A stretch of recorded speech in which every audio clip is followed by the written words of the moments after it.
ప్రియమైన నా ఆత్మ బంధువులకు, విధాత టీవీ ప్రేక్షకులకు అందరూ రాజశ్యామలాదేవి కాళభైరవుని అనుగ్రహంతో సుఖ సంతోషాలతో ఉండాలని కోరుకుంటూ మీ విశ్వసాయి గురూజీ.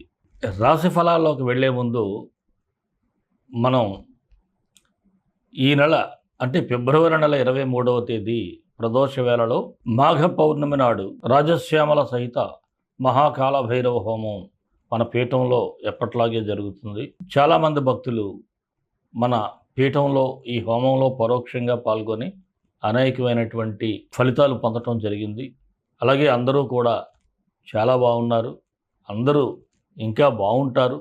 మీరు కూడా ఎవరికైనా సరే ఎటువంటి దోషాలున్నా, మీ నక్షత్ర దోషాలు కావచ్చు, శనికి సంబంధించిన దోషాలు కావచ్చు, అధికార ప్రాప్తి కోసం కావచ్చు, లేకపోతే ఏదైనా ప్రమోషన్ కావచ్చు, వివాహం గురించి ఏ సమస్య అయినా సరే ఇటు రాజశ్యామలాదేవి అటు కాలభైరవుడు ఇద్దరూ కూడా అందరినీ రక్షిస్తారు.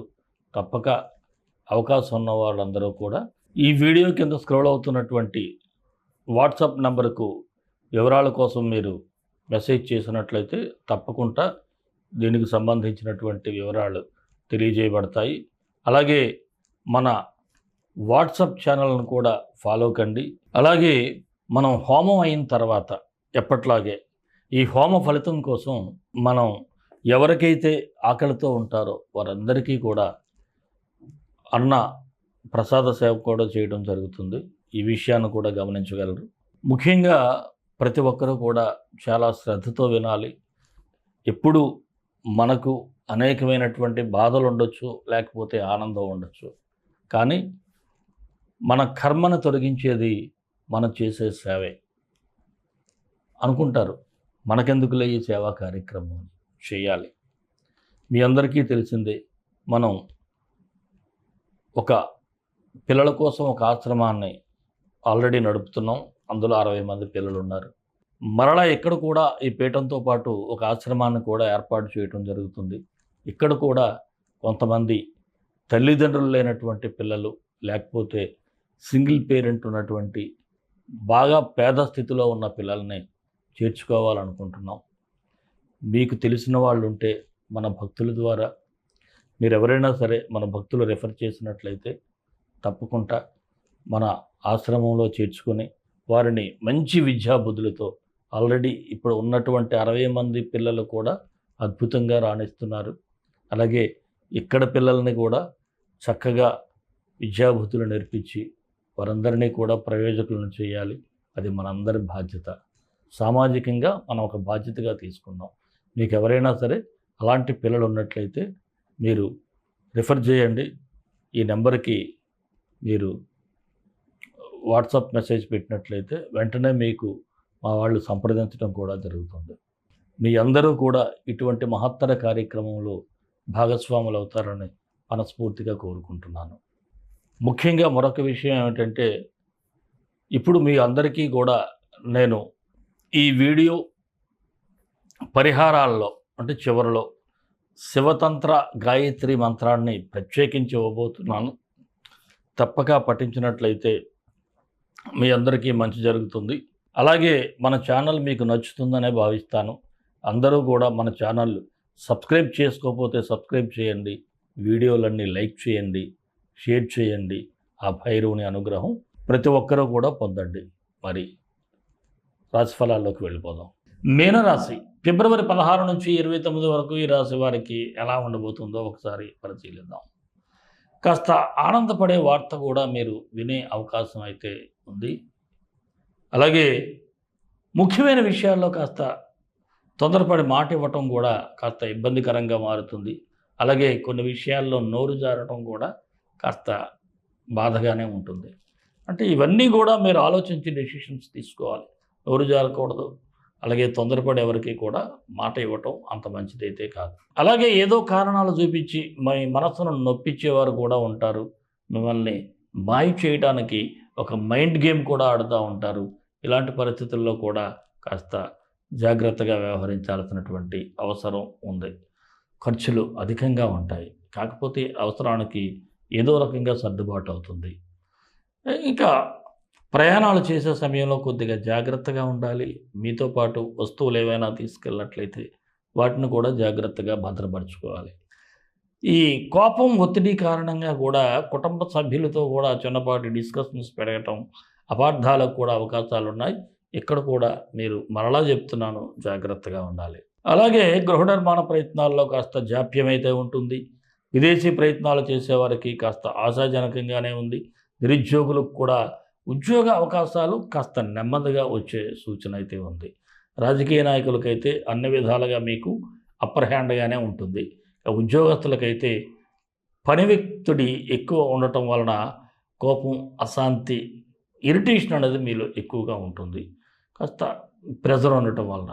అలాగే వ్యాపారస్తులైతే కొంత అంటే ఎవరికో కానీ ఎక్కువగా నష్టాలైతే చూసే పరిస్థితి ఉంది.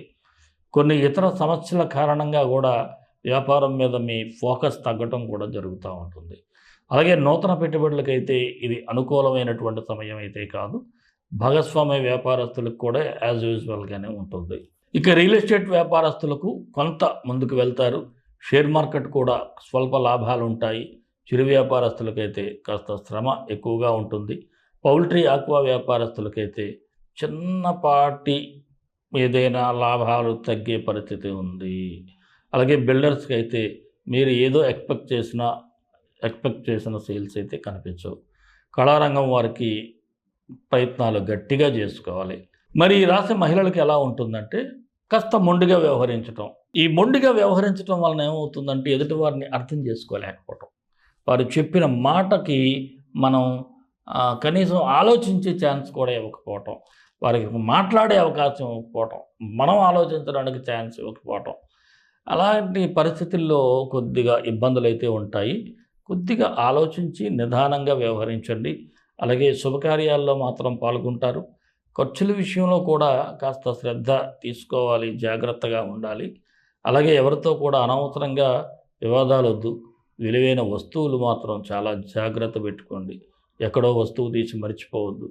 ఆరోగ్యం మీద మాత్రం మహిళలు చాలా శ్రద్ధ పెట్టాలి. గైనికపరమైన ప్రాబ్లమ్స్ కూడా కనిపిస్తూ ఉన్నాయి.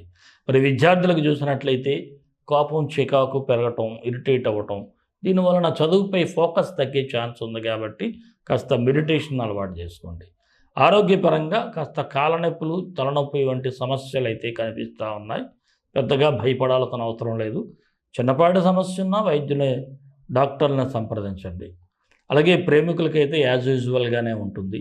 మరి ఈ రాశి వారికి ఏ తేదీలు అనుకూలంగా ఉంటాయి అంటే 17, 24, 27, 19, 22, 29 కాస్త జాగ్రత్తగా ఉంటే సరిపోతుంది. మీనరాశి వారికి మరిన్ని మంచి ఫలితాల కోసం విశ్వగురు సక్సెస్ మంత్రాలు పఠించండి, విజయాలు సాధించండి.